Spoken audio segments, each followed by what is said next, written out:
কিন্তু আপনার এতটা কষ্ট মনে হয় না, কারণ তখন অনেক পাম্পড আপ থাকে, তখন অনেক মানে এগ্রেসিভ থাকে, রিদমটা খুব ভালো থাকে। সো কম এফোর্টেই ভালো বোলিং করা যায়।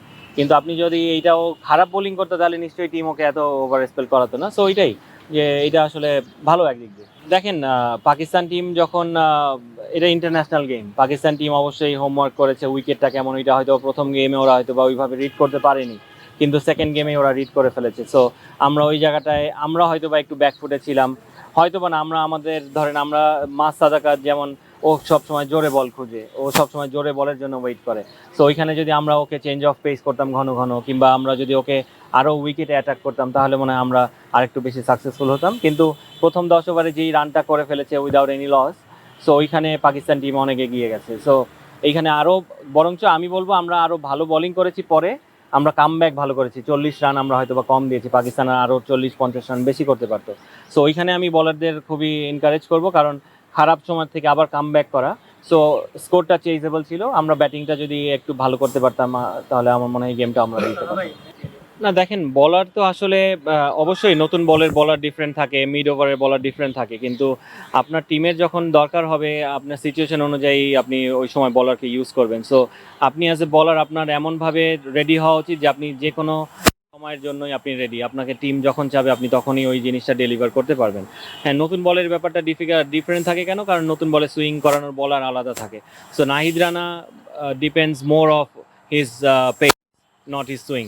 সো ওই সুইং নিয়েও যদি এই পেসের সাথে সুইংটা নিয়ে একটু কাজ করতে পারে, তো মানে আমার মনে হয় আরও মানে ডেঞ্জারাস বলার হবে ফেস করার জন্য। দেখেন, পাকিস্তান প্রথম ম্যাচ থেকে যেই শিক্ষাটা নিয়ে ওরা ব্যাটিং করেছে, কিংবা ওরা যেই ভুলটা থেকে ওরা ওগুলো ভুল শুধরে সেকেন্ড ম্যাচে কামব্যাক করেছে।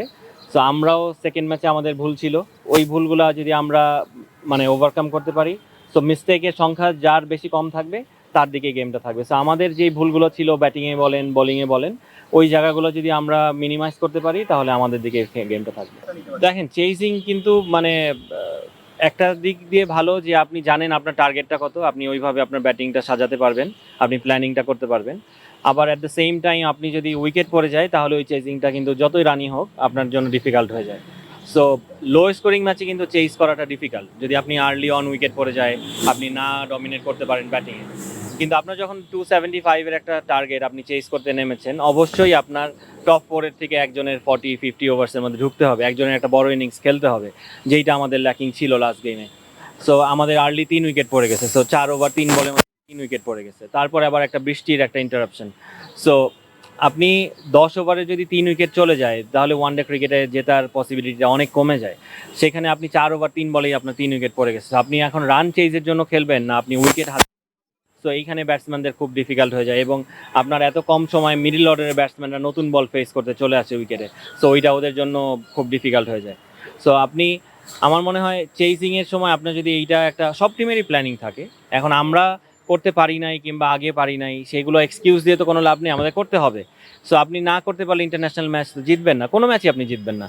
সো চেজ করতে গেলে আপনার যদি টপ 4-এর থেকে কেউ বড় একটা ইনিংস খেলে, একটা ছোট একটা 50, একটা বড় একটা 100, এরকম হলেই আপনি আসলে ম্যাচ জেতাটা ইজি হয়ে যায়।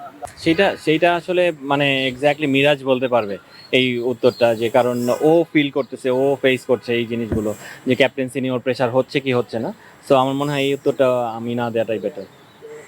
ভাই একটা ছোট্ট প্রশ্ন, মানে আমাদের পেসাররা ভালো করলে কিন্তু ম্যাচ জেতার চান্সটা বেশি হচ্ছে, লাস্ট কয়েক ম্যাচের যেগুলো বলছে।